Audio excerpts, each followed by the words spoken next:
అందరికీ నమస్కారం. పిరమిడ్ మాస్టర్లందరికీ ప్రణామాలు.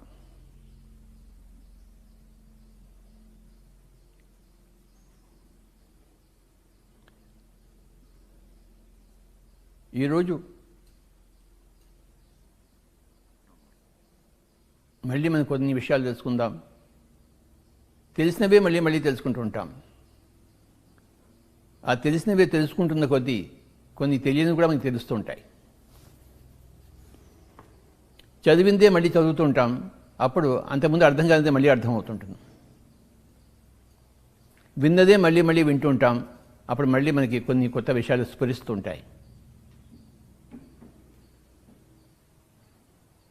ప్రతిరోజు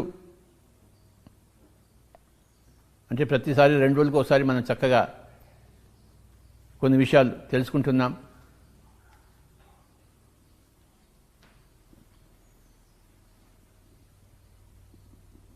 మనం మాట్లాడుతున్నప్పుడు మన నోటి నుంచి ఏమొస్తుందో మనమే వింటాం.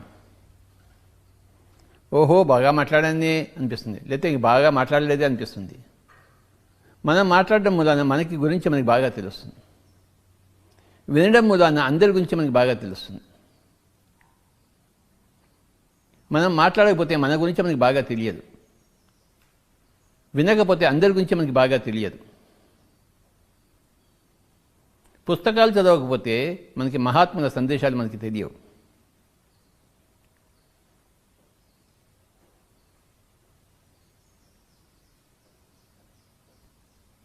మన గురించి మనం తెలుసుకోవాలంటే మన మాటలు మనమే వినాలి బాగా.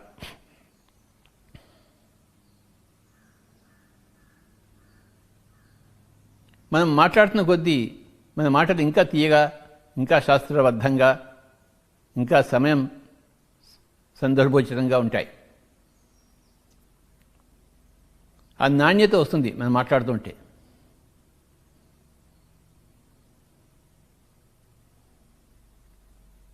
మన మాటలు మనకే ఇంకొంచెం ఇంపుగా సొంపుగా ఉంటూ ఉంటాయి. బాగా వింటూ ఉంటే మనకి అందరూ అర్థమవుతుంటారు. మన చుట్టుపక్కల వాళ్ళని అర్థం చేసుకుంటే మనం బాగా వినాలి, చెవులు రెక్కించుకుని వినాలి. అలాగే మరి ప్రపంచంలోని మహాత్ముల పరమాత్మల అందరి యొక్క సందేశాలు తెలుసుకోవాలంటే పుస్తకాలన్నీ బాగా చదవాలి. ఈరోజు ఈ బుక్ స్పేస్లో ఉన్నాం, ఇక్కడ పిరమిడ్ వ్యాలీ బెంగళూరులో. ఎంత బాగుందో చక్కగా ఈ బుక్ స్పేస్.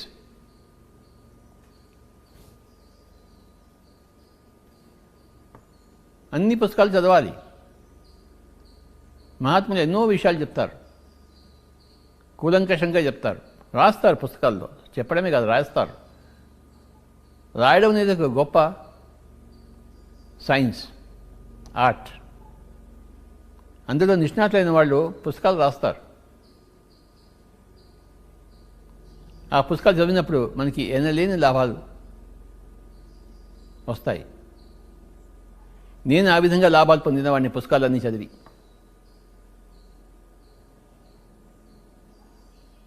ఎప్పటికీ నేను పుస్తకాలు చదువుతూనే ఉంటాను. మహాత్ముల పరమాత్ముల విశిష్టాత్మల పుస్తకాలు చదువుతూనే ఉంటాను.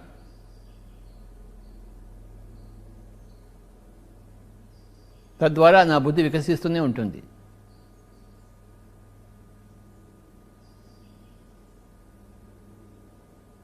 నాకు తెలిసింది, నాకు అర్థమైంది, నేను మాటల ద్వారా చెప్తూనే ఉంటాను. తద్వారా నా గురించి నాకు ఇంకా బాగా తెలుస్తూనే ఉంటుంది. ఓహో నేను ఇది అర్థం చేసుకున్నానా, ఇది ఇంకా అర్థం చేసుకోలేదా, ఇంకా సమయం పడుతుందా, బాగా చెప్పానే, బాగా చెప్పలేదే, ఇంకొంచెం బాగా చెప్పి ఉండొచ్చు కదా. ఇవన్నీ విషయాలు తెలుస్తాయి మనకి. మన మాటలు మన చెవులే వింటాయి కనుక. అందరికన్నా ఎక్కువ మన మాటలు వినేది మనమే.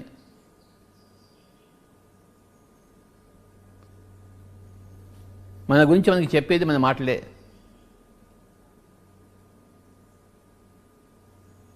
మన మాటల ద్వారా మనం ఏమిటో మనం తెలుసుకోవచ్చు. అద్దం ముందర నుంచుంటే మన ముఖం ఏమిటో మనం తెలుసుకున్నట్టు, మన నోట్ల నుంచి బయటకు వచ్చే మాటల ద్వారా మనం ఏమిటో మనం తెలుసుకుంటాం. ఈ ఆత్మ పదార్థం ఎక్కడ ఉందో, ఎలా ఉందో తెలుసుకుంటాం మన మాటల ద్వారా. మనం అద్దం ముందు చూసుకుంటే మన ముక్కు ఎలా ఉంది, మన కళ్ళు ఎలా ఉన్నాయి, మన చర్మం ఎలా ఉంది, మన జుట్టు ఎలా ఉంది మనం తెలుసుకుంటూ ఉంటాం. దేహం గురించి తెలుసుకుంటాము అద్దం ముందర, మన మాటల ద్వారా మన దేహి గురించి మనం తెలుసుకుంటాం.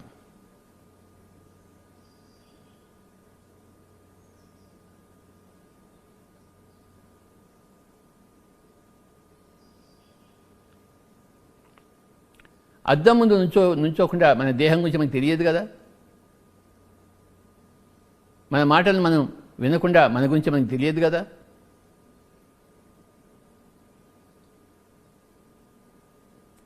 Face is the index of the mind and words are the index of the soul. మన ముఖం మన మనసును సూచిస్తుంది. మనసులో బాగా లేదనుకుని అన్ని బాధగా ఉందనుకోండి, మన ముఖం కూడా ముడుచుకుని పోయి ఉంటుంది. మనసులో ఆనందంగా ఉందనుకోండి, ముఖం కూడా వికసించి ఉంటుంది అన్నమాట.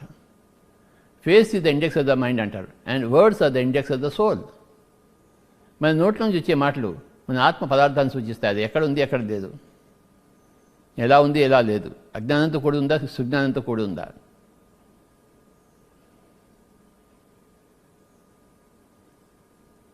మనసు సంతోషంగానూ అథవా దుఃఖంతోనూ కూడి ఉంటుంది.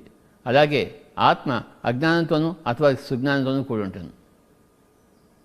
ఇది కాకపోతే అది, అది కాకపోతే ఇది. అజ్ఞానం కాకపోతే సుజ్ఞానం, సుజ్ఞానం కాకపోతే అజ్ఞానం. అది అజ్ఞానమో సుజ్ఞానమో మనకి ఎలా తెలుస్తుందంటే మన మాటల ద్వారా మనకు తెలుస్తుంది.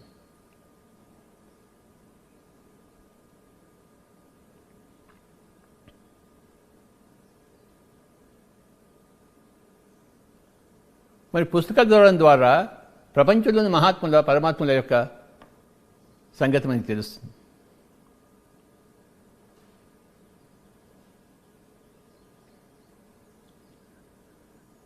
మహాత్ములంతా కూడా ఎంతో చక్కగా రాస్తున్నారు పుస్తకాలు, మరి చదవాలి కదా.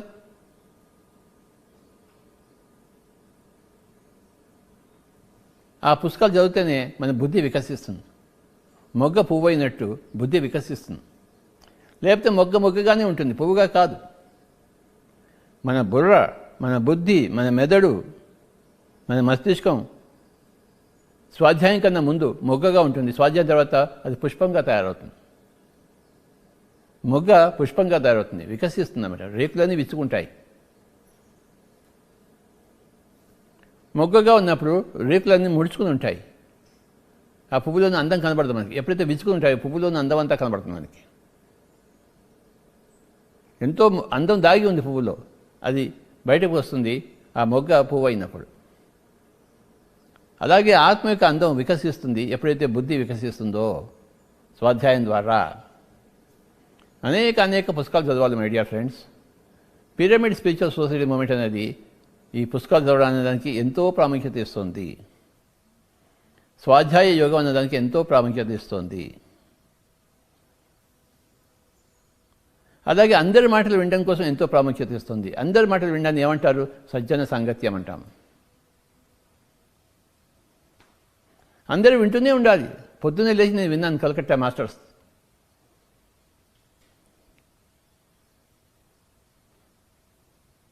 అందరి అనుభవాలు వింటాను. అప్పుడు నాకు అందరి గురించి తెలుస్తుంటుంది. వాళ్ళకి చెప్పే జవాబుల ద్వారా నా గురించి నాకు తెలుస్తుంది. నా మాటలు నేను వింటాను కనుక నాకు గురించి నాకు తెలుస్తుంది.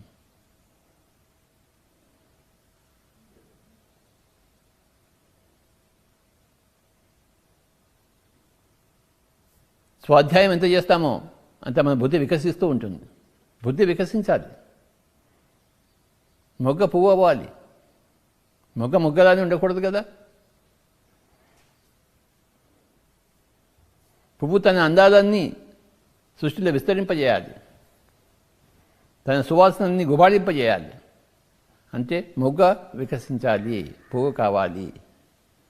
స్వాధ్యాయ యోగం ద్వారా మన బుద్ధి అనే మొగ్గ ఒక వికసిత పుష్పంలా తయారవుతుంది.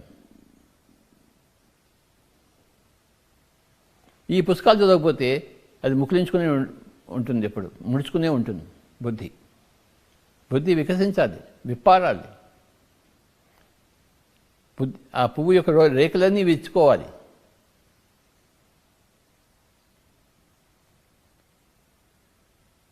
స్వాధ్యాయం చేయకముందు ప్రతి ఆత్మ కూడా మొగ్గలా ఉంటుంది. స్వాధ్యాయం చేసిన తర్వాత ప్రతి ఆత్మ కూడాను ఒక పువ్వులా తయారవుతుంది.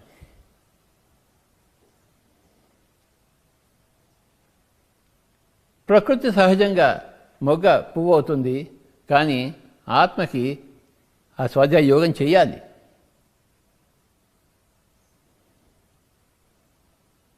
బాగా మాట్లాడాలి, తన గురించి తాను తెలుసుకోవాలి, అందరిది వినాలి, జాగ్రత్తగా వినాలి.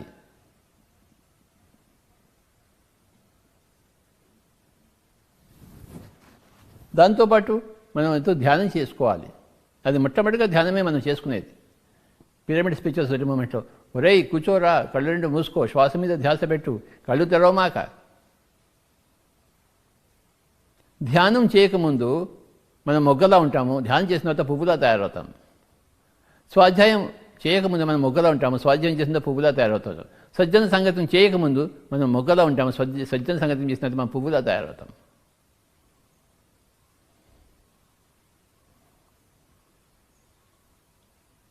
ఈ మూడు చేస్తే కానీ ఈ ఆత్మ అనే మొగ్గ ఆత్మ అనే పువ్వుగా, పరమాత్మ అనే పువ్వుగా తయారు కాదు, మహాత్మ అనే పువ్వుగా తయారు కాదు.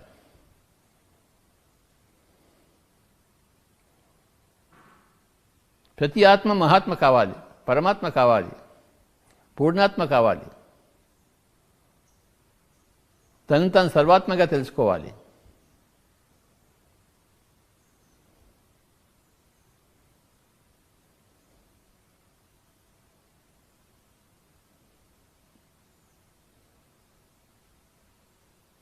ధ్యానం చేయకముందు, స్వాధ్యాయం చేయకముందు, సజ్జన సంగతం చేయకముందు ఆత్మ మొగ్గలా ఉంటుంది. అనేక జన్మల్లో ఎంతో ధ్యాన సాధన చేస్తూ, ఎంతో స్వాధ్యాయం చేస్తూ, ఎంతో సజ్జన సంగతం చేస్తుంటే చివరికి ఆత్మ పువ్వులా తయారవుతుంది. ఇక మళ్ళీ తిరిగి రావక్కర్లేదు జన్మలోకి.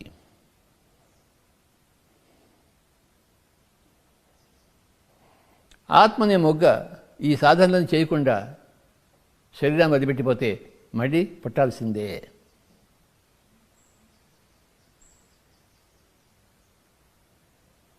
పునరపి జననం పునరపి మరణం.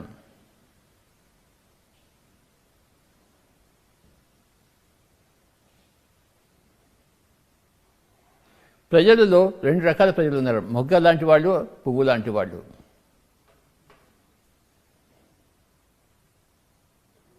మొగ్గ లాంటి వాళ్ళు అంటే ఏంటి? ఇంకా ధ్యానం చేయని వాళ్ళు, ఇంకా స్వాధ్యాయం చేయని వాళ్ళు, ఇంకా సజ్జన సంగతిలో రాని వాళ్ళు మొగ్గలా ఉన్నారు. వాళ్ళు కూడా ధ్యానం చేస్తే, వాళ్ళు కూడా స్వాధ్యాయం చేస్తే, వాళ్ళు కూడా సజ్జన సంగతి చేస్తే భవిష్యత్తులో తప్పకుండా పువ్వులుగా తయారవుతారు.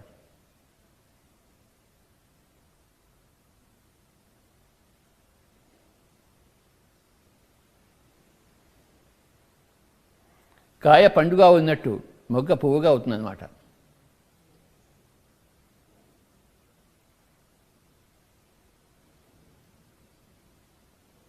కాయ పండు అయినప్పుడు తీయగా ఉంటుంది, మొగ్గ పుష్పం అయినప్పుడు అందంగా ఉంటుంది. ఒక పుష్పము, ఒక ఫలము ప్రపంచానికి అర్పితమవుతుంది. ఒక పూర్ణాత్మ ప్రపంచానికి అర్పితమవుతుంది. ఒక మహాత్మ, ఒక సర్వాత్మ, ఒక పరమాత్మ ప్రపంచానికి అంకితం అవుతుంది. అంటే పువ్వులా తయారైనది ఒక పండులా తయారైనది.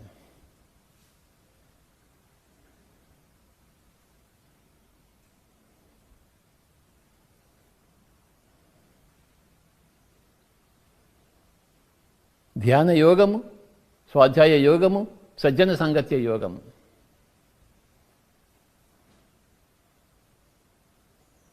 తర్వాత మాటలు చెప్పడం అనేది అది బోధనా యోగం.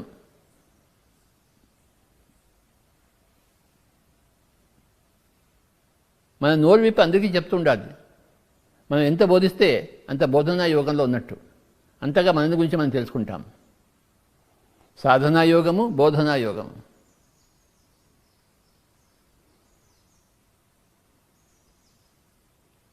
యోగివి కా నాయన అంటే అనేక యోగాలు ఉన్నాయి. సాధనా యోగము, ధ్యాన సాధన యోగము, స్వాధ్యాయ సాధనా యోగము, సజ్జన సంగత్య సాధనా యోగము, బోధనా యోగము.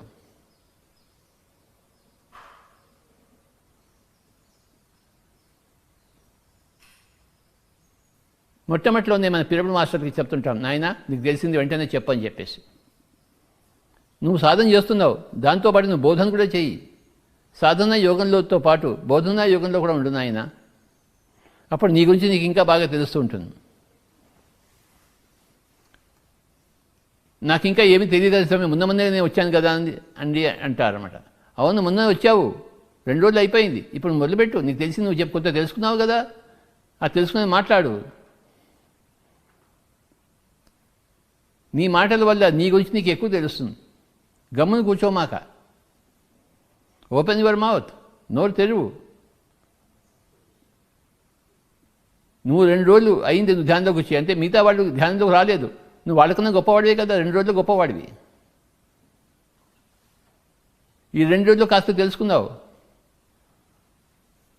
ఒక లేశ మాత్రమైనా తెలుసుకున్నావు, అది అందరికీ చెప్పు.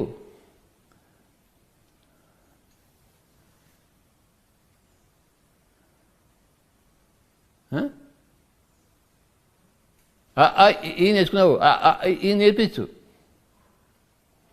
సరిగమ పద్ధతి నేర్చుకున్నావు, సరళి స్వరాలు నేర్చుకున్నావు, సరళి స్వరాలు నేర్పించు. నువ్వు ఇవాళే సంగీతంలోకి వచ్చావు, సరళి స్వరాలు నేర్చుకుంటున్నావు, పక్కవాడు ఇంకా సంగీతంలోకి రాలేదు, మరి వాడికి నేర్పించవచ్చు కదా. మనం ఎంత నేర్పిస్తాం అంత నేర్చుకుంటూ ఉంటాం, అంత మన గురించి మనం తెలుసుకుంటూ ఉంటాం. బోధనా యోగం, సాధనా యోగము, స్వాధ్యాయ యోగము, సజ్జన సంగతి యోగము, బోధనా యోగం. నోరిప్పే యోగం అన్నమాట. బోధనా యోగం అంటే నోరిప్పే యోగం.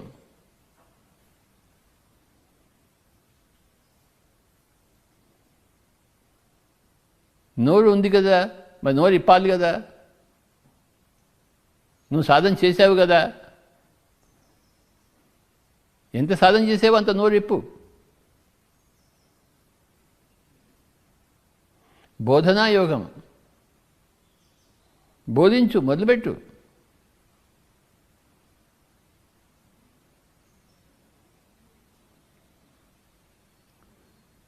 పిరమిడ్ స్పిరిచువల్ సొసైటీ మూమెంట్లో బోధనా యోగం ఎంతో ఉన్నతమైన విషయం. నోరిప్పు నాయనా, నువ్వు నీకు అనాపానసతి తెలుసు కదా, అందరికీ అనాపానసతి చెప్పు. దానివల్ల నీ తలకాయ నొప్పి పోయింది కదా, ఆ విషయం చెప్పు అందరికీ. దానివల్ల నీ కడుపు నొప్పి పోయింది కదా, ఆ విషయం చెప్పు చాలు. ఎంతోమంది కడుపు నొప్పితో బాధపడుతున్న వాళ్ళు, తలకాయ నొప్పితో బాధపడుతున్న వాళ్ళందరికీ ఈ విషయం తెలుస్తుంది కదా. కళ్ళు 2 మూసుకుని శ్వాస మీద ధ్యాస పెడితే నా తలకాయ నొప్పి పోయిందని మీకు తెలుసుకున్నారు, అది చెప్పండి మీరు. నా కడుపు నొప్పి పోయిందని తెలుసుకుని చెప్పండి మీరు. లేకపోతే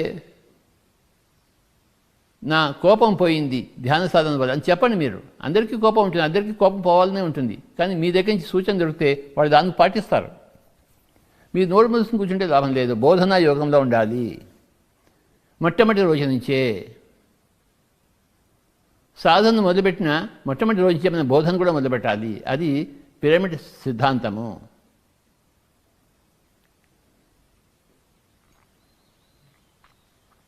నీకు ఎంత తెలిస్తే అంత చెప్తూ ఉండు. అంతా తెలిసినంత చెప్తా అంటే నువ్వు ఎప్పటికీ చెప్పలేవు, నోరు ఇప్పలేవు నువ్వు. ఎందుకంటే అంతా తెలుసుకునేది ఎప్పుడూ ఉండదు. అంతా తెలుసుకున్నవాడు ఎవడు లేడు. అందరికీ కొంత కొంత మాత్రమే తెలుసు. ఆ కొంత కొంత మాత్రమే చెప్తూ ఉండేవాళ్లే మహాత్ములు. ఆ కొంత కూడా చెప్పడానికి భయపడేవాళ్లే, నోరు మూసుకుని కూర్చునే వాళ్లే ఇంకా మహాత్ములు కాని వాళ్ళు.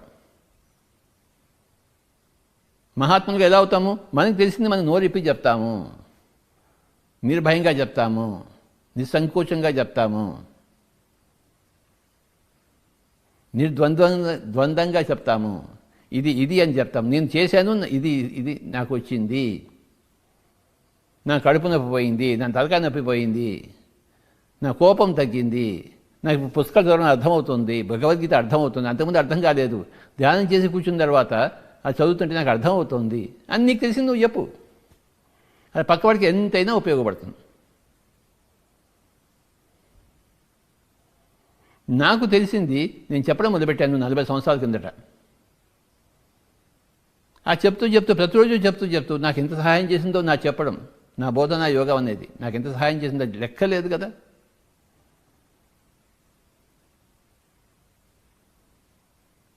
పిరమిడ్ మాస్టర్లు అందరూ సాధనా యోగులు, మరి బోధనా యోగులు.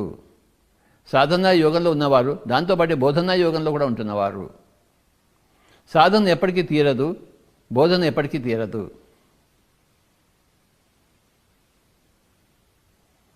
నేను ఈ బోధన కోసం అర్పితమై ఉన్నాను కనుకనే నేను బోధన్ అనే గ్రామంలో పుట్టి ఉంటాను. నేను పుట్టిన ఊరి పేరు బోధన్. అది ఎలా కుదిరిందో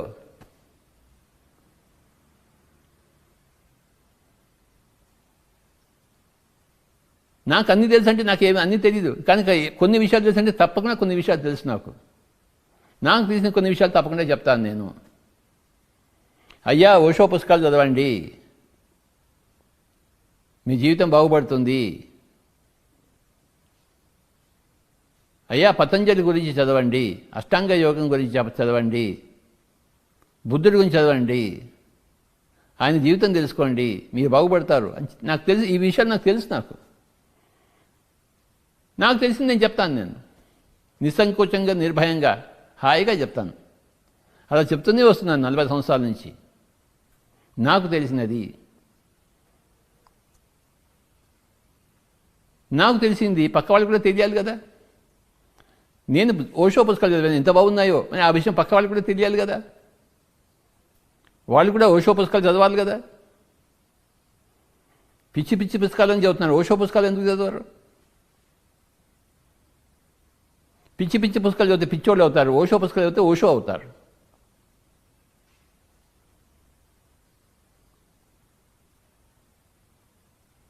మనం పిచ్చివాళ్ళు కావాలా లేకపోతే ఓషోలా కావాలా? ఓషో పుస్తకాలు చదివితే ఓషోలాగా అవుతాం. పిచ్చోళ్ళ పుస్తకాలు చదివితే పిచ్చోళ్ళుగా తయారవుతాం.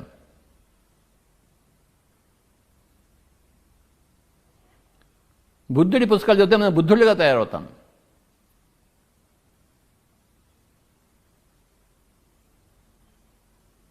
పిరమిడ్ మాస్టర్ అనుభవాలు వింటే పిరమిడ్ మాస్టర్గా తయారవుతాం మనం.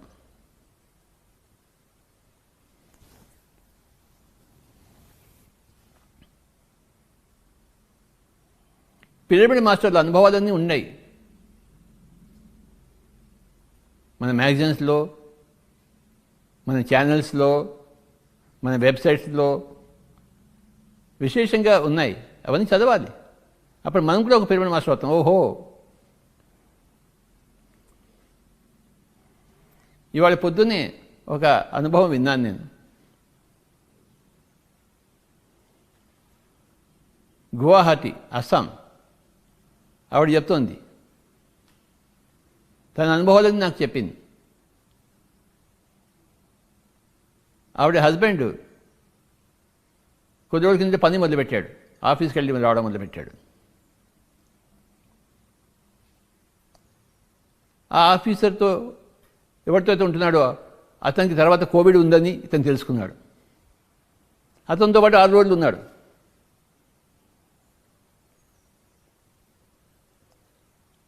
ఈవిడికి ఒకరోజు మెడిటేషన్లో కూర్చుంటే, నా మొగుడికి ఏదో అయిపోతుంది, కోవిడ్ ఉన్న వాళ్ళతో కలిసి ఉన్నాడని మెడిటేషన్లో తెలిసింది వాడికి. అయినా మెడిటేషన్లో అనుకుంది, నా మొగుడికి ఏమీ కాదు, నా మొగుడికి అడ్డుగా నా ధ్యానం ఉంది, నా మొగుడికి ఏది రాదు అని ఆ ధ్యానంలోనే మళ్ళీ అనిపించింది ఆవిడకి. ఇదంతా నీ వాళ్ళ పొద్దున్నే విన్నాను.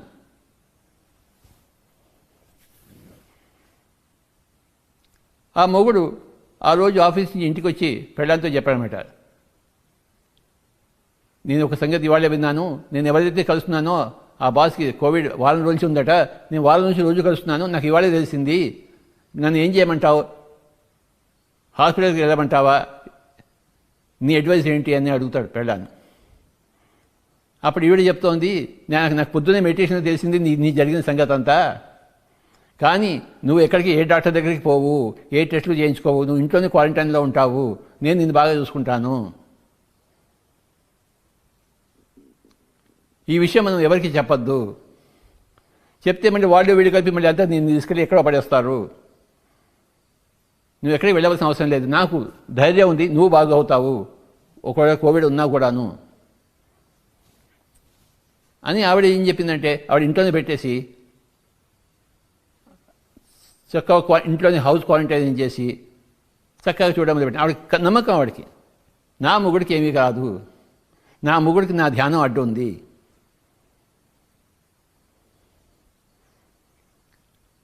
ఇంతలో ఏమైందంటే ఆ కోవిడ్ వాళ్ళందరూ కూడా వచ్చి వీళ్ళ బాస్ని కనుక్కొని, నువ్వు ఎవరెవరితో ఉన్నావు గత 10 రోజుల్లో, వాళ్ళందరి మీద ఎంక్వైరీ పెట్టారు వాళ్ళు. అంటే వాళ్ళందరినీ క్వారంటైన్లో ఉంచడం కోసం వాళ్ళందరినీ ఎంక్వైరీ చేసిన ఈ అబ్బాయిని మటుకు ఎంక్వైరీ చేయలేదు వాళ్ళు. ఇతను కూడా 6 రోజులు అతనితో కలిసి ఉన్నాడు, కానీ ఈ అబ్బాయి మీద ఎంక్వైరీ రాలేదు. ఒకవేళ ఎంక్వైరీ వచ్చి ఉంటే ఈ అబ్బాయిని వాళ్ళు తీసుకెళ్లేవాడు, బయటికి క్వారంటైన్కి తీసుకెళ్ళి ఉండేవాడు.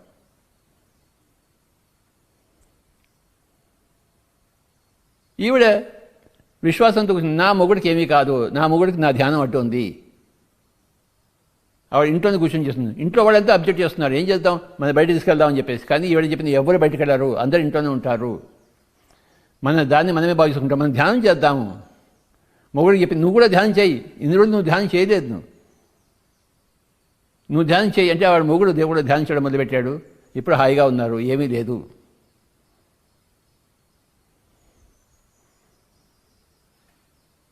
నేను ఇవాళ పొద్దున్నే ఈ కథ అంతా విన్నాను, అస్సాం నుంచి ఆవిడ చెప్పింది నాకు. ఇంకా ఎన్నో విషయాలు చెప్పింది. ఇలాంటి కథలు నేను రోజూ వింటున్నాను, అనేక చోట్ల నుంచి వింటూనే ఉన్నాను. పిరమిడ్ మాస్టర్ యొక్క గొప్పతనం వింటూనే ఉన్నాను.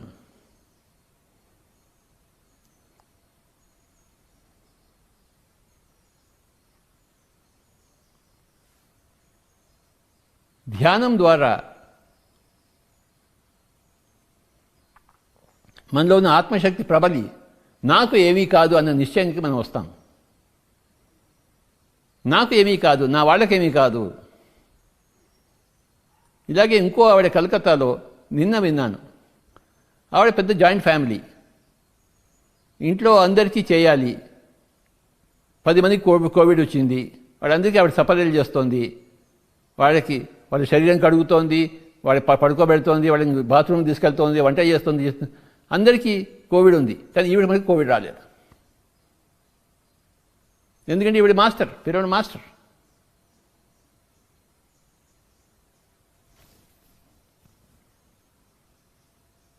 ఆవిడ అందరికీ సపర్యలు చేసింది, అందరూ బాగున్నారు. ఇప్పుడు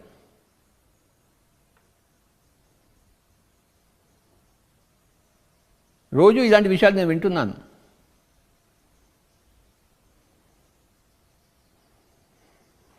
ధ్యానం ద్వారా మనకి అపరిమితమైన ఆత్మశక్తి వస్తుంది. స్వాధ్యాయం ద్వారా ఆత్మజ్ఞానం తెలుస్తుంది.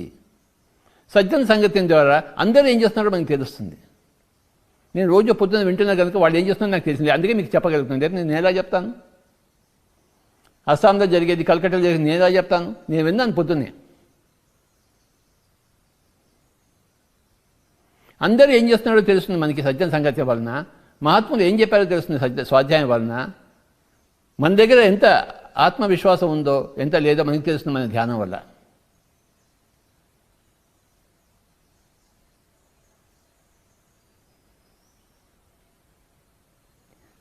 మనం నిన్నటికి ఇవాటికి 24 గంటలు గడిచాయంటే నిన్నటికన్నా మనం ఉత్తమంగా ఉంది తీరాలి. ఈరోజు కొంత స్వాధ్యాయం చేసి తీరాలి, కొంత ధ్యానం చేసి తీరాలి, కొంత సజ్జన సంగతిని చేసి తీరాలి, కొంత మాట్లాడి తీరాలి, కొంత బోధనా యోగం చేయాలి. ఒక 10 మందిని పిలిచి ధ్యానం చెప్పాలి. మనం నీకు తెలిసింది నువ్వు చెప్పాలి. బోధనా యోగం.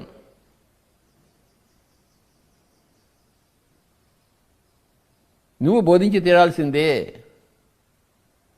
నీకే తెలిస్తే అది.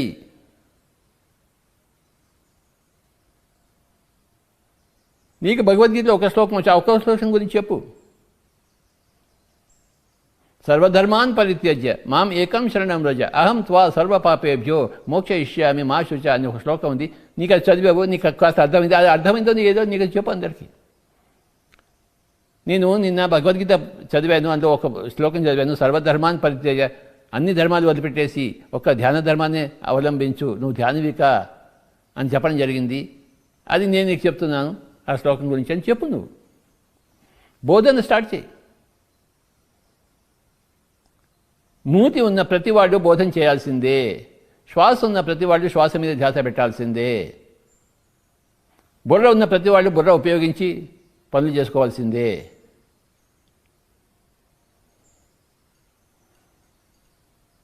నోరు లేకపోతే మాట్లాడలేము, కానీ నోరు ఉంది కదా. నోరు ఉన్నప్పుడు నోరు విప్పి ఎందుకు మాట్లాడడం? తెలిసింది ఎందుకు మాట్లాడడం?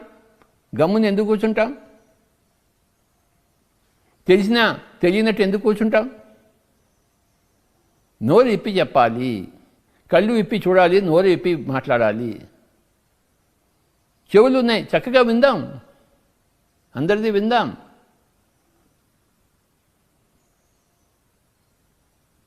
ఒక నోరు ఉంది, 2 చెవులు ఉన్నాయి, ఎంత మాట్లాడతామో అంతకి డబుల్గా మనం వినాలి అందరిది. ఎవరిది వింటాము? మూర్ఖులది కాదు, పక్కింటి పుల్లమ్మ కబుర్లు కాదు. ఎవరైతే ధ్యానం చేశారో, ఎవరైతే సత్య పిపాసకులు ఉన్నారో, ఎవరైతే స్వాధ్యాయం చేశారో వాళ్ళ మాటలు మనం వినాలి. నేను పొద్దున్నే లేచి ధ్యానం చేసే వాళ్ళందరి మాటలు వింటాను. ఈ రోజు ఎంతమంది మాట వినాలో ఆ రోజులో అంతమంది మాటలు వింటాను నేను. అలాగే పుస్తకాలు చదువుతాను ప్రతిరోజు. నా చేతికి కొత్త కొత్త పుస్తకాలు వస్తూనే ఉంటాయి, ఆ పుస్తకాలు చదువుతూనే ఉంటాను. తర్వాత నా బోధన నేను చేస్తూనే ఉంటాను. నా బోధన ద్వారా నా సంగతి నాకే తెలుస్తుంటుంది. ఇంకా ఏవి పనులు లేవనుకోండి, హాయిగా కళ్ళు మూసుకుంటాను, శ్వాస మీద ధ్యాస పెట్టుకుంటాను. నేను ఒక్క క్షణం మాత్రం కూడా వేస్ట్ చేయను, వృధా చేయను నా జీవితంలో. సాధనా యోగము, స్వాధ్యాయ యోగము, సజ్జన సంగతి యోగము, బోధనా యోగము, ఏదో ఒకటి తప్పకుండా చేస్తూనే ఉంటాను. యోగంలోనే ఉంటాను నేను. ఏదో ఒక యోగంలో ఎప్పుడు ఉంటూ ఉండేవాయా, నువ్వు యోగివి కాదు నాయనా అని చెప్పాడు అన్నమాట భగవద్గీతలో.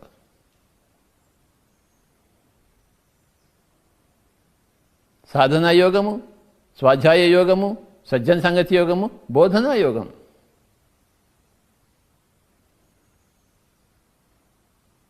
ఎప్పుడు యోగ స్థితిలోనే ఉండాలి. యోగి అనేవాడు ఎప్పుడు యోగ స్థితిలోనే ఉంటాడు. మనం ఎంత యోగంలో ఉంటామో అంత యోగ్యులుగా తయారవుతాం. యోగ సాధన అయితే యోగ్యుడిగా ఎలా అవుతాం? మనం అయోగ్యులుగా ఉంటాం, పనికిరాని వాళ్ళగా ఉంటాం, పనికొచ్చే వాళ్ళగా ఉంటాం. యోగ్యుడు అంటే పనికొచ్చేవాడు, అయోగ్యుడు అంటే పనికిరానివాడు, చెత్త వెధవా. వాడు యోగ సాధన లేదు, ఏమీ లేదు, సాధనే లేదు, ధ్యాన సాధన లేదు, స్వాధ్యాయ సాధన లేదు, వాడు చెత్త వెధవా, వాడు పనికిరానివాడు, అయోగ్యుడు. అలా కదబ్బా, ఈ అబ్బాయి యోగ్యుడబ్బా, పనికొచ్చేవాడు. ఎలా యోగ్యుడయ్యాడు? యోగ సాధన చేసి యోగ్యుడవుతాడు.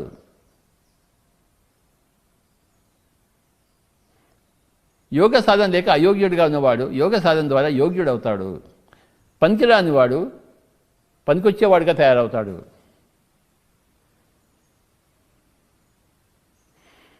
సాధన చేయకముందు, యోగి కాకముందు అందరూ అయోగ్యులే, పనికిరాని వాళ్ళే, చెత్త మాట్లాడేవాళ్ళే, చెత్త ఆలోచించేవాళ్ళే, చెత్త చేసేవాళ్ళే.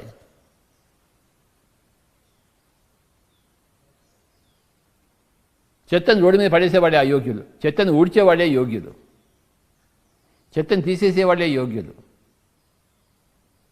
ఇంట్లోని చెత్త బయట చెత్త అంతా తీసేస్తుంటారు యోగ్యులు. ఇంట్లోనూ చెత్త పోస్తారు, బయట కూడా చెత్త పోస్తారు అయోగ్యులు. ప్రపంచం అంతా చెత్త చేశారు అయోగ్యులందరూ కలిసి. యోగులందరూ కలిసి ప్రపంచంలోనంతా చెత్త తీసేస్తున్నారు. పిరమిడ్ మాస్టర్లు అందరూ యోగ్యులు. అమితమైన యోగ సాధన చేసి, ధ్యాన సాధన, స్వాధ్యాయ సాధన, సత్యం సంగతి సాధన, బోధనా సాధన, అన్ని సాధన చేసి ఎంతో యోగ్యులైన వాళ్ళే పిరమిడ్ మాస్టర్లు. పనికొచ్చేవాళ్ళు, ప్రపంచానికి లాభం చేసేవాళ్ళు, లోక కళ్యాణకారకులు, లోక కంటకకారకులు కాదు.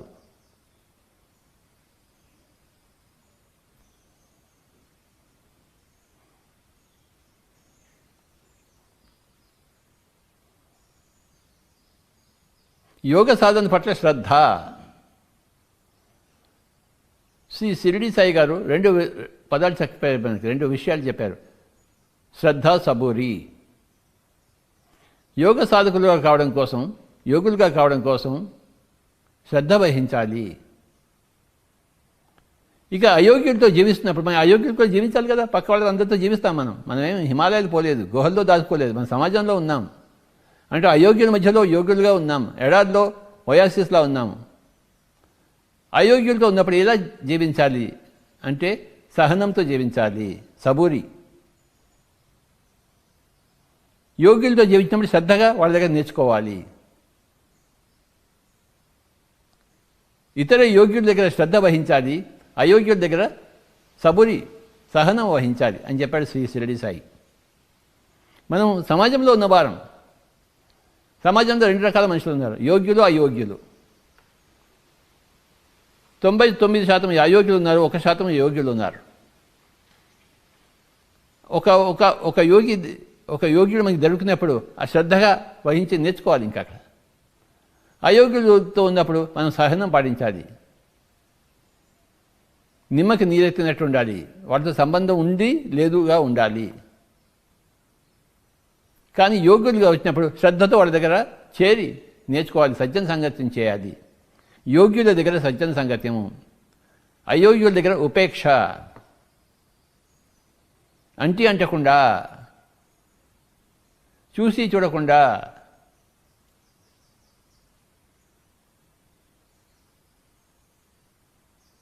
సోషల్ డిస్టెన్సింగ్ మెయింటైన్ చేస్తూ ఉండాలి అయోగ్యుల దగ్గర. యోగ్యుల దగ్గర నో సోషల్ డిస్టెన్సింగ్. వాళ్ళని పోయి కడుచుకొని నేర్చుకోవాలి, వాళ్ళ దగ్గర ఉన్నవంతా నేర్చుకోవాలి, శ్రద్ధ వహించాలి. యోగ్యుల దగ్గర శ్రద్ధ, అయోగ్యుల దగ్గర సబూరి సహనము.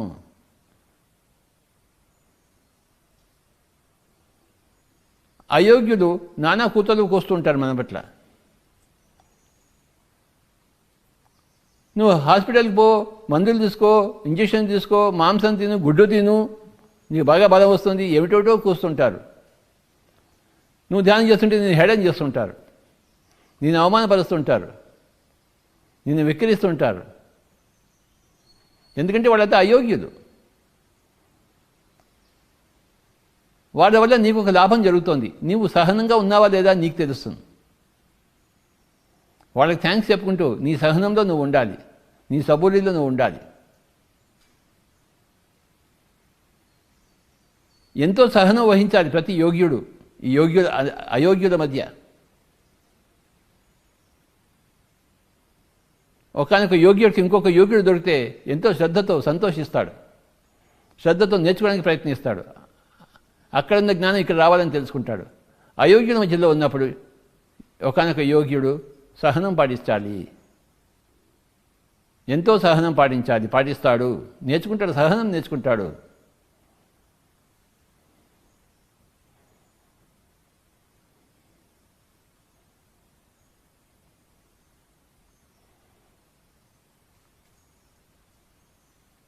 ఒకసారి వివేకానందుడు అమెరికా వెళ్తున్నాడు షిప్లో. వివేకానందుడు బాగా గట్టిగా బలంగా ఉంటాడు, కాషాయ వస్త్రం వేసుకుని వెళ్తున్నాడు. ఆ పక్కన స్టీమర్లో ఉన్నవాడు ఒకడు ఈ కాషాయ వస్త్రం వేసుకున్న వివేకానంద చూసి ఇంగ్లీష్లో, ఎంత దరిద్రపు వేధవాళ్ళు ఇండియన్స్, ఎందుకు పనికిరాని వాళ్ళు అని తిడుతున్నాడు వాడు.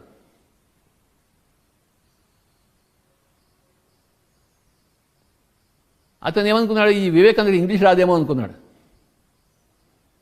వివేకానందుడు ఓపిక పట్టాడు, షిప్లో ఉన్నాడు. చివరికి మళ్ళీ ఇంగ్లీష్లో అందుకున్నాడు వివేకానందుడు.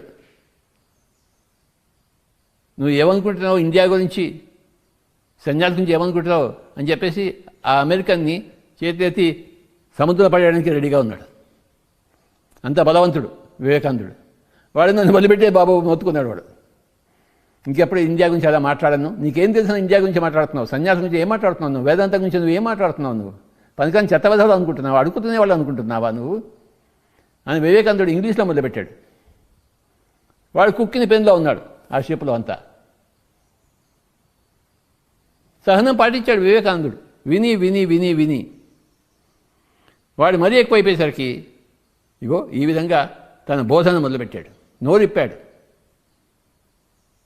వివేకానందుడు. ఇది గొప్ప కథ వివేకానందుడి గురించి. ఆయన సహించలేకపోయాడు, ఇండియాని తిడుతుంటే, భారతదేశాన్ని తిడుతుంటే ఆ అమెరికన్ ఈయన సహించలేకపోయాడు. ఎంతగానో సహిస్తాడు ఈయన. ఓపిక ఉన్నంతవరకు సహించాడు. ఆ తర్వాత ఓపిక నశించింది. వాడిని ఫిజికల్గా లేపి ఇగో నీ సముద్రం పడేస్తాను జాగ్రత్తగా అన్నాడు. వివేకానందుడు అద్భుతమైన ఇంగ్లీష్లో మాట్లాడతాడు.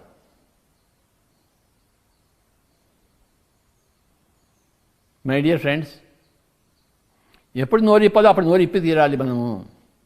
ఎప్పుడు నోరు ఇప్పకూడదు, సహనం పాటించి అప్పుడు సహనం పాటించే తీరాలి. ఎప్పటికీ మనం తెలుసుకుంటున్నాం, మన సహనంలో ఉన్నామా లేదా నోరు ఇప్పడంలో ఉన్నామా. ఇప్పుడు సహనం కావాలా, నోరు మూసుకోవడం కావాలా, నోరు ఇప్పడం కావాలా, మనం తెలుసుకోవాలి. దాని పేరు వివేకము అంటాం. ఎప్పుడు మాట్లాడాలో ఎప్పుడు మాట్లాడకూడదు.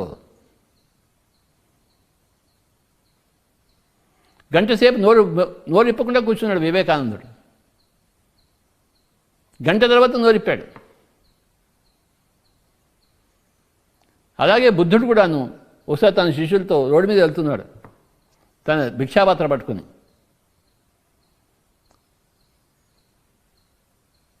ఒక అతను వచ్చాడు, నువ్వు ఇంత హట్టాకట్టాగా ఉన్నావు, నీకెందుకురా భిక్షాపాత్ర, పోయి ఏదైనా పని చేసుకో అన్నాడు.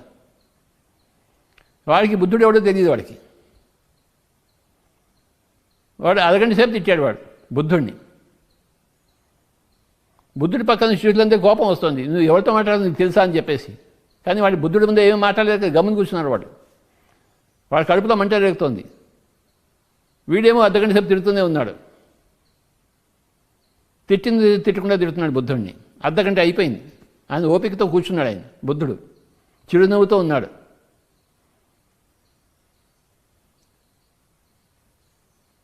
అర్ధగంట అయిపోయిన తర్వాత సరే పావలా ఇయ్యి అన్నాడు. ఏదా నీకు సిగ్గు లేదు, నీకు దిక్కుమల్ల వెధవ, నువ్వు సరే పావలా తీసుకొని వాడు పావలా చేతిలో పెట్టాడు. పావలా తీసుకుని నాకు అక్కర్లేదు నువ్వే తీసుకో అన్నాడు. అంటే నీకు అంత కంట కావరమా అని మళ్ళీ పావలా తీసుకున్నాడు వాడు. అప్పుడు బుద్ధుడు చెప్పాడు, అర్ధగంట సేపు నువ్వు నన్ను తిట్టావు, పావలా ఇచ్చావు, నేను పావలా తీసుకోలేదు, మళ్ళీ నీకు ఇచ్చేసాను, మళ్ళీ ఆ పావలా నీ దగ్గర పోయింది, నువ్వు తిట్టింది కూడా నేను తీసుకోలేదు, నీ దగ్గరికి పోయింది పో అన్నాడు. నేను తీసుకోలేదు అన్నాడు. అర్ధగంట సేపు సహనం వహించి బుద్ధుడు చెప్పాడనమాట, నీ తిట్టు నా మీద ఏమి ప్రభావం లేదు, అనవసరంగా తిట్టావు నన్ను, నీ తిట్టు నీకే పో అన్నాడు. అర్ధగంట సేపు సహనం వహించిన తర్వాత ఆ బుద్ధుడిని చూసి బుద్ధుడి శిష్యులంతా నేర్చుకున్నారు ఎప్పుడు సహనం ఎంత ఉండాలో. బుద్ధుడి దగ్గర చేరిన వాళ్ళు బుద్ధుడి దగ్గర ఎందుకు నేర్చుకోరు? వాళ్ళు అన్నీ వదిలిపెట్టేసి బుద్ధుడి దగ్గర చేరారు, నేర్చుకోవడం కోసమే వచ్చారు. వాళ్ళు అన్నీ నేర్చుకుంటారు, బుద్ధుడి దగ్గర చూసి అన్నీ నేర్చుకుంటారు. వాళ్ళు బుద్ధుడి దగ్గర చేరిన వాళ్ళంతా బుద్ధుడిగా తయారవుతారు, వివేకానందుడి దగ్గర చేరిన వాళ్ళంతా వివేకానందుడిగా తయారవుతారు, పిల్లడు మాస్టర్ దగ్గర చేరిన వాళ్ళంతా పిల్లడు మాస్టర్గా తయారవుతారు, దొంగల దగ్గర చేరిన వాళ్ళు దొంగలు అవుతారు. వీరప్పన్ దగ్గర చేరిన వాళ్ళంతా దొంగలు కారా? పండితుల దగ్గర చేరిన వాళ్ళు పండితులు అవుతారు, ఆత్మజ్ఞానం దగ్గర చేరిన వాళ్ళు ఆత్మజ్ఞానులు అవుతారు, పిల్లడు మాస్టర్ దగ్గర చేరిన వాళ్ళు పిల్లడు మాస్టర్లు అవుతారు.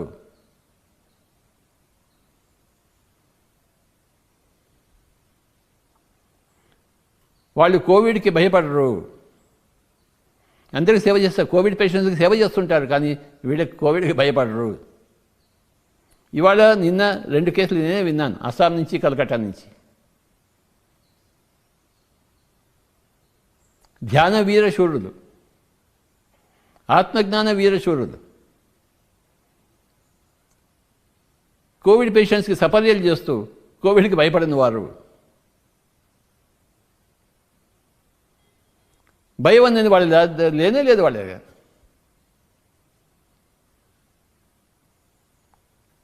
నా దగ్గరికి ఎలా వస్తుంది అంటారు, ఇంపాసిబుల్ రావడం.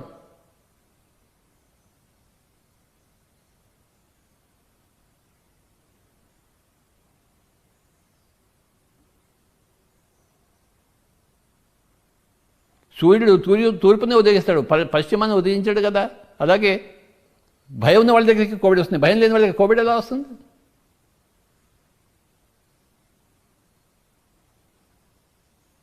లోకంలో 2 రకాల మనుషులు ఉన్నారు, భయపడేవాళ్ళు భయపడని వాళ్ళు. భయపడే వాళ్ళంతా అజ్ఞానులు, భయపడని వాళ్ళంతా సుజ్ఞానులు. నీ దగ్గర ఏ దేని పట్ల భయం ఉన్నా కూడాను నీకు ఇంకా అజ్ఞానం ఉన్నట్టు లెక్క. నీ భయం నీకు తెలుస్తుంది కదా, నీ ఆకలి నీకు తెలిసినట్టు నీ భయం నీకు తెలుస్తుంది కదా. నీ ఆకలి ఎవడి ఆకలి వాడికే తెలుస్తుంది, పక్కవాడికి తెలుస్తుంది ఏంటి, ఎవడి భయం వాడికే తెలుస్తుంది. నీకు భయం ఉంటే నువ్వు ఇంకా అజ్ఞానంగా ఉన్నట్టు లెక్క.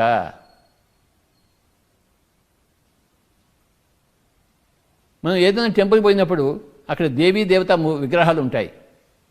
ఆ విగ్రహాలకు అవి ఈ విధంగా ఉంటాయన్నమాట, ఇలా ఉంటాయి.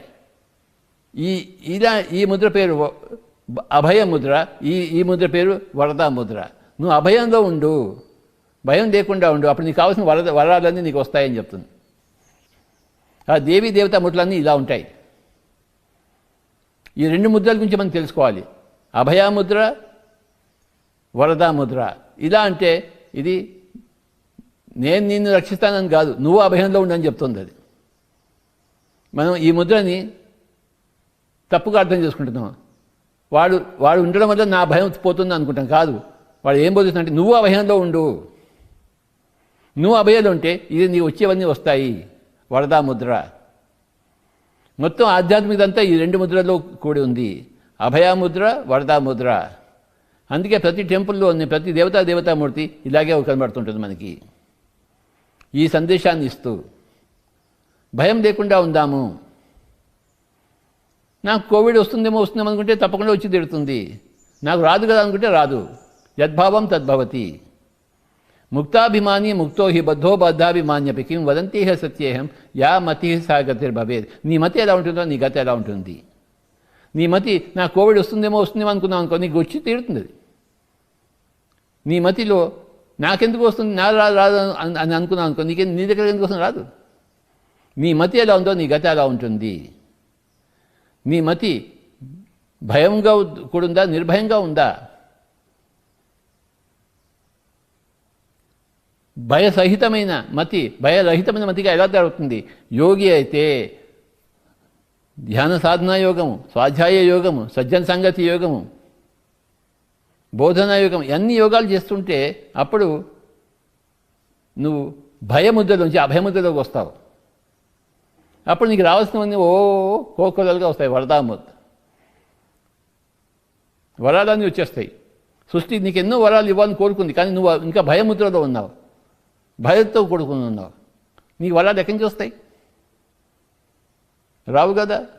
నువ్వు అభయాముద్రలో ఉంటే నీకు రావాల్సినవన్నీ నీకు వస్తాయి. అభయాముద్రలో ఎవడు ఉంటాడు? యోగి అయిన వాడే ఉంటాడు. యోగి కానివాడు అభయాముద్రలో ఉంటాడేంటి? వాడు ఎంతో ధ్యాన సాధన చేయాలి, స్వాధ్యాయ సాధన చేయాలి, సజ్జన సంగతి చేయాలి, బోధన సాధన చేయాలి. అప్పుడు భయరహితుడు అవుతాడు. నేను చెప్పిందే నేను చేయాలి కదా అని తెలుసుకుంటాడు వాడు. నేను పక్క వాళ్ళకి ఏం బోధిస్తున్నా అది నేనులో ఉండదు కదా అని వాడు జాగ్రత్త పడుతుంటాడు. ఎప్పుడు జాగ్రత్త పడుతున్నాడు? ఏ విధంగా జాగ్రత్త పడుతుంటాడు? భయరహితంగా ఉండడానికి.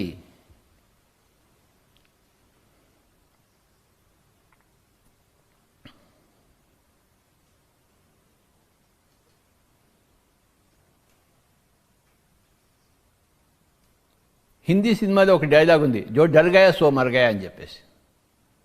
ఎవడైతే భయపడ్డాడో వాడు చచ్చిపోయినట్టే లెక్క. నీ చావు ఎవరి వల్ల వచ్చింది? నీ భయం వల్లనే వచ్చింది.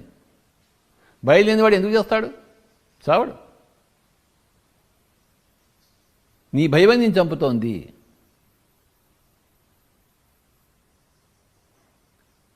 యోగి కానివాడు ఎప్పుడు భయంలోనే ఉంటాడు. యోగి అయినవాడు నిర్భయంగా ఉంటాడు.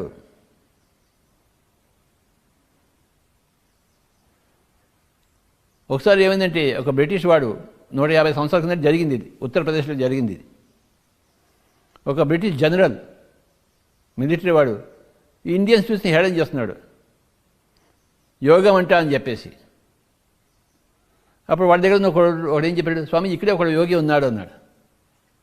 యోగి వాడిని పట్టుకురండి నా దగ్గరికి అన్నాడు. ఒకరిని పట్టుకొచ్చారు. ఏం రాధవా నువ్వు యోగివా అన్నాడు ఆ బ్రిటిష్ జనరల్. అవును స్వామిజీ నేను యోగిని అన్నాడు జనరల్ చేతిలో నమస్కారం పెట్టేసి. అప్పుడు బ్రిటిష్ ఆఫీసర్ ఏం చేశాడంటే, వాడు కత్తి తీసుకున్నాడు, వాడు ఎడమ భుజాన్ని కోసేశాడు. వెంటనే కోసేశాడు. ఆ భుజం కింద పడిపోయింది. వీడు ఏం చేశాడంటే, ఈ కుడి భుజంతో ఆ భుజాన్ని తీసుకుని అంటించుకుని మళ్ళీ నమస్కారం చేసి నేను యోగిని స్వామిజీ అని వెళ్ళిపోయాడు. ఇది జరిగిన కథ ఇది. అలాగే రాఘవేంద్ర స్వామి నిజాం ప్రభు పిలిచాడు హైదరాబాద్కి. అవమానపరుద్దామని చెప్పేసి. ఇది జరిగింది కథ రాఘవేంద్ర స్వామికి. ఆయన వచ్చాడు, నవాబ్ దర్బారంతా ఉంది నిజాం హైదరాబాద్లో. మాంసం ముక్కలన్నీ పెట్టి దానిపైన మొక్కమల్ పెట్టేసి దుప్పటి కప్పేసి ఆయనకి ఇచ్చాడన్నమాట. రాఘవేంద్ర స్వామికి నైజాం, హైదరాబాద్ నైజాం రాఘవేంద్ర స్వామికి ఇచ్చాడు. ఆయన నవ్వుతూ ఆ బట్ట తీశాడు, అన్ని పూలు పళ్ళు ఉన్నాయి అక్కడ. రాఘవేంద్ర స్వామిని ఎవడన్నా హేళన చేయగలడా, అవమానపరచగలడా? సంభవం. ఎందుకంటే ఆయన గొప్ప యోగి ఆయన. అది చూసి నైజాం ప్రభు భయపడి ఆయనకి ఎన్నో మాన్యాలు ఇచ్చాడు.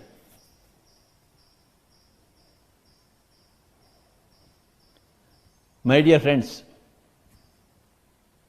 మాస్టర్ అంటే ఎవరు? పిరమిడ్ మాస్టర్ అంటే ఎవరంటే భయం లేనివాడు, నిర్భయుడు, భయరహితుడు, అభయముద్రలో ఉండేవాడు. నాకు కోవిడ్ వస్తుందేమని చెప్పి ఒక ఆలోచనగా ఉండని వాడు.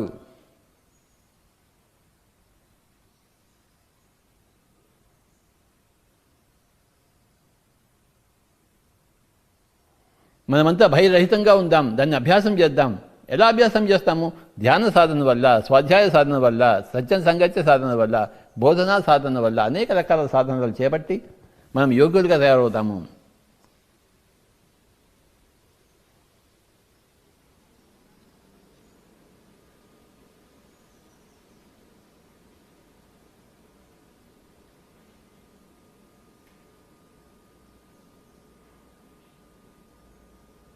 ఈ వైరస్ అనే దానికి విరుగుడు నిర్భయంగా ఉండడమే.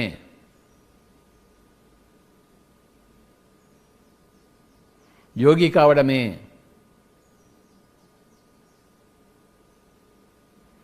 మన శక్తిని మనం తెలుసుకోవడమే. మనం ఆత్మ పదార్థం తెలుసుకుంటే భయమే ఉండదు. నేను ఇంకా శరీర పదార్థం అని అనుకుంటే భయమే భయం. నేను ఆత్మ పదార్థం అని తెలుసుకుంటే అభయమే అభయం.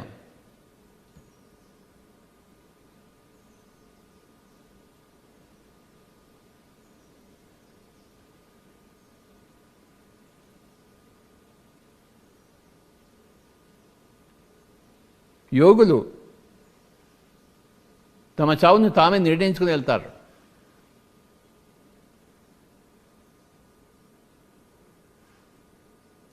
అనేక వందల సంవత్సరాలు జీవించిన తర్వాత మా గురువు గారు సదానంద యోగి గారు ఒకరోజు పిలిచి, నేను ఇంక పోతున్నానయ్యా అన్నాడు.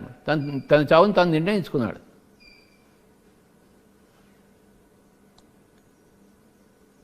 ఏ క్యాన్సర్ వల్ల, కోవిడ్ వల్ల చావలేదు. తన నిర్ణయం, నేను ఇంక వెళ్ళిపోతున్నాను, నా పని అయిపోయింది ఇక్కడ.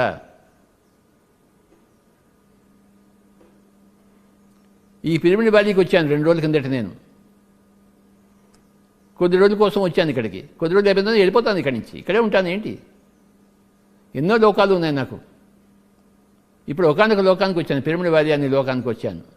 ఇంకా కొన్ని రోజుల తర్వాత నాకు వేరే పని ఉన్నప్పుడు వేరే లోకానికి వెళ్ళిపోతాను. ఇక్కడి నుంచి నిష్క్రమిస్తాను.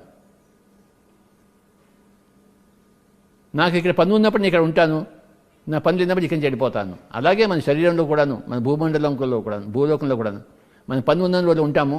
మన పని తీరిపోయినప్పుడు మనం వేరే లోకాలకు పోవాల్సిన పని వచ్చినప్పుడు వేరే లోకాలకు పోతాము. పని మనకి ఎప్పుడు ఉంటుంది. ఏ లోకంకి పోయినా మనకి పని ఉంటుంది.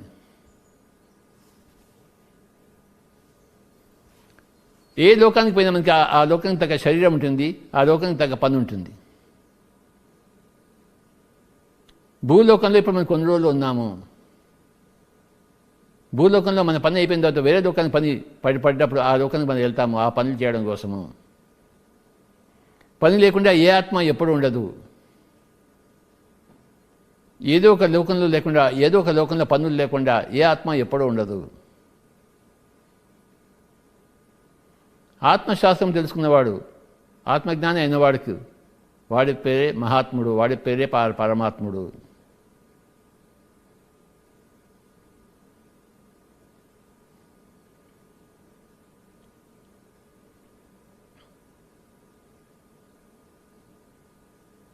ఈరోజు ముఖ్యంగా ఈ 2 ముద్రలు మనం తెలుసుకున్నవాళ్ళం. అభయాముద్ర, వరదాముద్ర. అభయాముద్రలో ఉంటే వరదాముద్రలో మనం ఉంటాము. మన మతి ఎలా ఉంటుందో మన గతి ఎలా ఉంటుంది. యా మతికి సా గతిర్భవేత్. మన మతిని సరి చేసుకుందాము.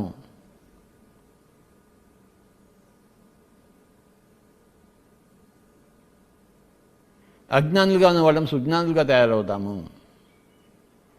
అందుకోసమే పిరమిడ్ స్పిరిచువల్ సొసైటీ మూవ్మెంట్ పుట్టింది. మనం ఒక్కడే కాదు పుట్టింది, ఎన్నో రకాల వాళ్ళు పుట్టారు. అనేక ఆధ్యాత్మిక సంస్థలు అందరినీ నిర్భయంగా చేయడం కోసము, యోగ్యుడిగా చేయడం కోసము. అందులో మన పిరమిడ్ స్పిరిచువల్ సొసైటీ మూవ్మెంట్ కూడా ఒకనొక మూమెంటు, ఒకనొక అద్భుతమైన మూమెంటు.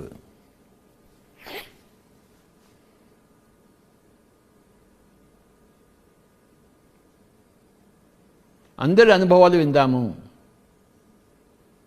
సంపూర్ణంగా విందాము, చెవులను ఉపయోగించుకుని రెక్కించుకుని విందాము. మనకు తెలిసింది అందరికీ చెప్దాము, నోరు ఇప్పి చెప్దాము.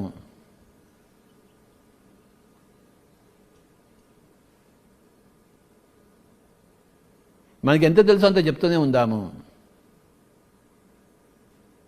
మన వల్ల పక్కవాడికి కొంత లాభం జరిగినా మనకు కూడా ఆ లాభం జరిగినట్టే కదా.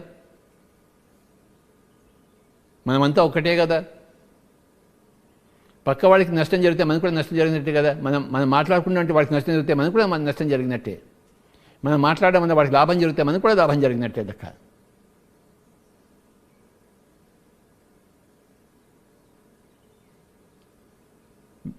చక్కగా పనులన్నీ చేసుకుందాం. పనులన్నీ లేనప్పుడు కళ్ళు రెండు మూసుకుందాం, శ్వాస మీద ధ్యాస పెడదాం. ప్రతి క్షణాన్ని ఉపయోగించుకుందాం. ఏదో ఒక సాధనలో ఎప్పుడు నిమగ్నమై ఉందాం. ఇప్పుడు కాసేపు మనం ధ్యాన సాధన చేద్దాం మై డియర్ ఫ్రెండ్స్. ఉచ్ఛ్వాస నిశ్వాసాలతో కూడా ఉందాం. ఇవాళ చెప్పినవి అందరికీ తెలిసినవే మళ్ళీ మళ్ళీ తెలుసుకుంటూ ఉండాలి. చదివిన పుస్తకాలే మళ్ళీ మళ్ళీ చదువుతూ ఉండాలి. చదివిన భగవద్గీత మళ్ళీ మళ్ళీ చదువుతూ ఉండాలి. మనకు తెలిసినవే మళ్ళీ మళ్ళీ చెప్తూనే ఉండాలి. మనం ఇంకొక రోజులో ఉన్నామంటే ఇంకొక రోజు మళ్ళీ ఇవన్నీ చేయాల్సిందే. రేపు కూడా మన శరీరం ఉంటే రేపు కూడా స్వాధ్యాయం చేయాల్సిందే, రేపు కూడా ధ్యాన సాధన చేయాల్సిందే, రేపు కూడా సజ్జన సంగతిని చేయాల్సిందే, రేపు కూడా బోధన సాధనలో ఉండవలసిందే. శరీరం ఉంది అంటే ఇంకా సాధన చేయవలసిన పనులు ఉన్నాయన్నమాట, సాధించవలసినవి ఉన్నమాట. శరీరం ఉంది కదా, ఇంకా సాధన చేద్దాం. ఇప్పుడు మనం కాస్త ధ్యాన సాధన చేద్దాం. ఇంతవరకు బోధనా సాధనలో ఉన్నాను నేను, మీరు సజ్జన సంగత్య సాధనలో ఉన్నారు, నేను బోధన సాధనలో ఉన్నాను. ఇప్పుడు ఇద్దరం కలిసి ధ్యాన సాధనలో ముందుకుదాం. శ్వాస మీద ధ్యాస ఉంచుదాం, మీరు నేను అందరం. నేను ఫ్లూట్ వాయిస్తాను, మీరు కళ్ళు రెండు మూసుకుని శ్వాస మీద ధ్యాస ఉంచండి. నా ధర్మము ధ్యానం చేయించవలసిన ధర్మం ఈ జన్మకు. నేను చేయించే తిడతాను ఆఖరి శ్వాస వరకు. అందరికీ ధ్యానం చేస్తూనే ఉంటాను నేను. అది నా ధర్మం, అది నా కర్తవ్యం. నేను చేయించకపోతే ఇంకెవరు చేయిస్తారు? అందరూ హాయిగా కూర్చుందాం, శ్వాస మీద ధ్యాస ఉంచుదాం మై డియర్ ఫ్రెండ్స్. ససేమిరా కళ్ళు తెరవరాదు. ఉచ్ఛ్వాస నిశ్వాసాలతో కూడి ఉందాం.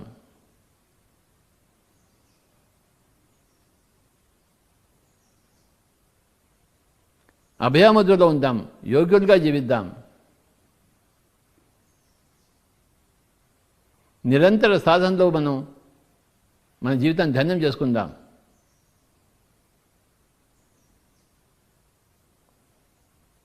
మనం విమలులం అవుదాం, మలరహితులం అవుదాం, భయరహితులము మలరహితులం అవుదాం. ఎవరూ కళ్ళు తెరవరాదు. ఎవరింట్లో వాళ్ళు కూర్చుని చక్కగా ధ్యాన సాధన చేయాలి.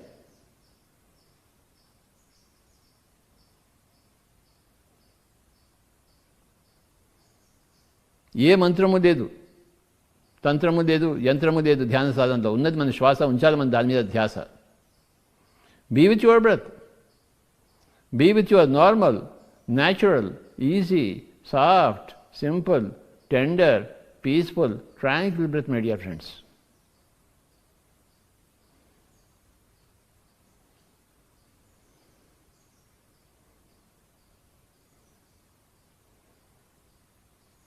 నిర్భయత్వాన్ని సాధన చేద్దాం, నిర్భీతిని సాధన చేద్దాం.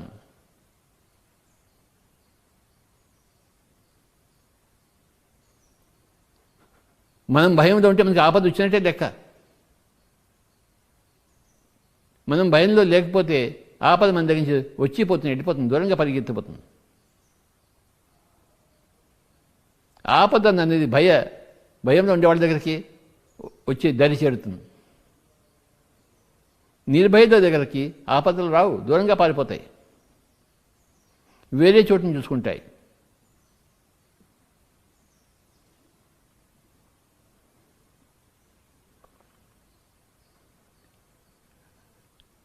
ఎవరూ కళ్ళు తెరవరాదు. శ్వాస మీద ధ్యాస.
మనమందరం యోగ సాధన చేద్దాం, యోగులుగా తయారవుతాం, నిర్భయులుగా తయారవుతాం. My dear friends, no fear watts ever.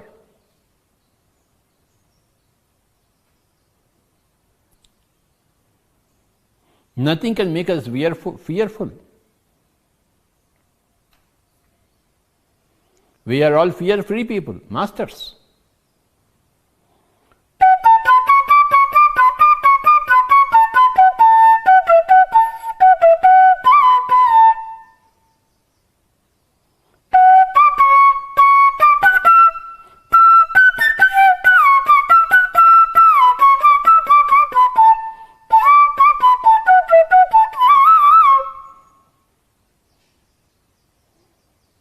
అభయాముద్ర, వరదాముద్ర, రెండు ముద్రలు గుర్తుంచుకుందాం.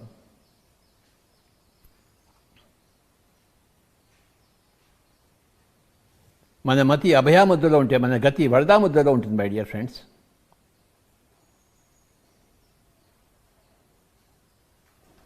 వరాలు వరదల్లా మన దగ్గరికి వస్తాయి. అది దాని పేరే వరదాముద్ర.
ఈరోజు కాన్సెప్ట్ పేరు అభయముద్ర, వరదాముద్ర. ఇదే ఈరోజు కాన్సెప్ట్ పేరు.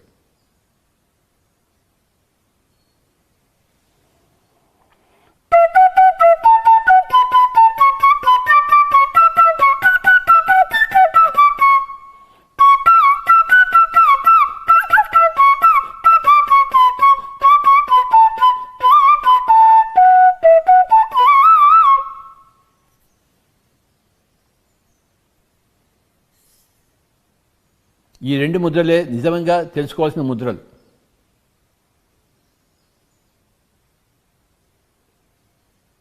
అభయముద్ర, వరదాముద్ర.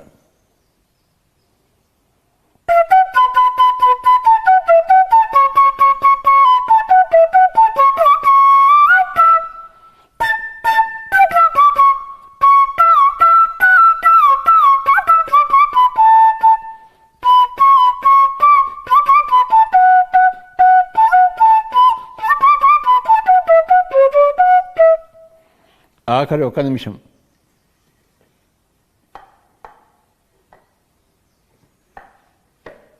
శ్వాస మీద ధ్యాస, శ్వాసానుసంధానం.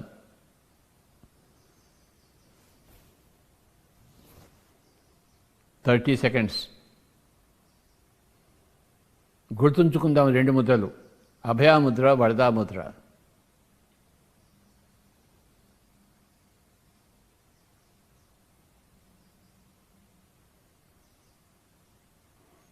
ప్రతి మందిరంలోనూ, ప్రతి మూర్తిలోనూ మనకి ఈ రెండు ముద్రలు మనకి లభిస్తుంటాయి.